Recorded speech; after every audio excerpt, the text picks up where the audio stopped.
at gusto mo ng mga ganitong video ay mag-subscribe ka na para maging updated ka sa mga futures upload natin. Nag-upload ako ng isa o higit pa sa isang linggo.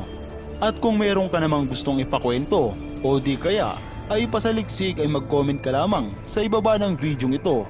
Maraming salamat. YouTube. Kapatid, unahin na natin kung paano nga ba kumikita ang isang YouTuber sa YouTube. Ang unang pinagkukunan ng kita ng isang vlogger ay ang Google AdSense o yung mga advertisement na makikita mo kapag nanonood ka, o di kaya yung mga commercial na makikita mo sa isang YouTube video tulad neto. Kapatid, hindi kumikita ang isang vlogger base sa like, comment at share. Mas lalong hindi kumikita ang isang YouTuber sa subscribe dahil ang subscriber ay nakabase lamang sa dami ng nakafollow sa iyong channel. Kumikita ang isang YouTuber dahil sa mga advertisement, kaya kung wala ka nito ay hindi kikita ang YouTube mo. Paano nga ba kumita sa YouTube? Kapatid, ang kinakailangan mo lamang gawin ay gumawa ng YouTube account at Google AdSense account. Yan lamang ang dalawang gagawin mo. Pero kapatid, need mong i-connect ang YouTube mo sa Google AdSense, pero napakadali lang yan. And then kapag nagawa mo na yan, gumawa ka ng video na kung saan i-upload mo ito sa mismong account na ginawa mo.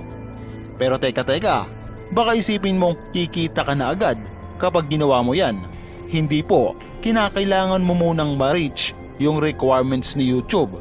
Kinakailangan mo munang ma-reach yung 1,000 subscriber at 4,000 watch hour o yung 240,000 minutes. At kapag nagawa mo yan ay boom, pwede ka nang kumita sa YouTube. Kapatid, alam na natin ang YouTube yung Google AdSense, kaya ano ito? Ang Google AdSense ay ito yung naglalagay ng ads o yung commercial sa isang video.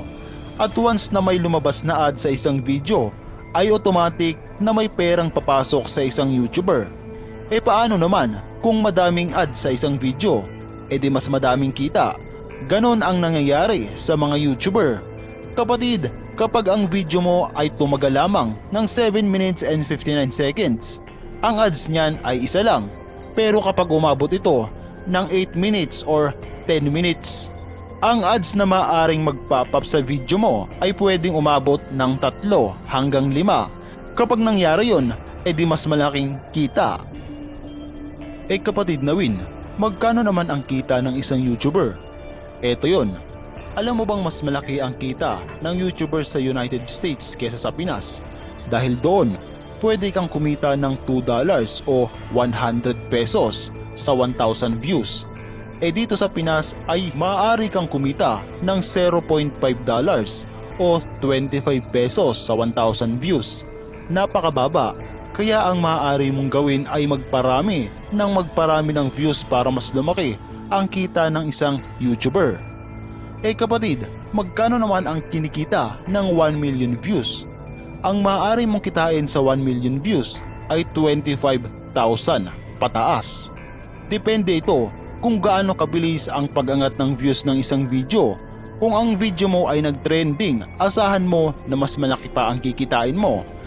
Kung sa 1 views naman ang pag-uusapan natin, ay ang maaari mong kitain dito sa Pinas ay 0.000, halos wala po.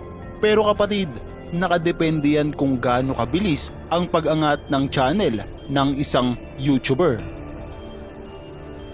At kung sa Estados Unidos naman, ang maaari mong kitain doon ay $0.00029. Ito pa ang isang katanungan ng marami. Paano mo naman mawi-withdraw ang pera sa YouTube mo? Ito yon, may dalawang option. Una, maaari mong makuha ang sahod mo sa Western Union. Pangalawa, maaari nila itong ilagay sa mismong bank account mo, halimbawa BDO at iba pa. Yan lamang ang maaaring paglagyan o pagkuhanan ng sahod mo sa YouTube. Marami ang mga YouTuber, vlogger ang nagbago ang buhay dahil sa YouTube. Kapatid, kahit ako, aaminin ko, sobra ang naging tulong sa akin ni YouTube. Nabibili ko ang lahat ng gustuhin ko. Hindi na ako kinakapos ng pera. Hindi gaya dati na halos magkayod kalabaw ako sa trabaho. Ang kinakailangan mo lamang sa YouTube ay tiyaga at pasensya. Samahan mo na rin ng pagdarasal para laging may nakaalalay sa iyo. Kaya ikaw, bakit hindi mo subukan? Malay mo, para sa iyo pala ang YouTube.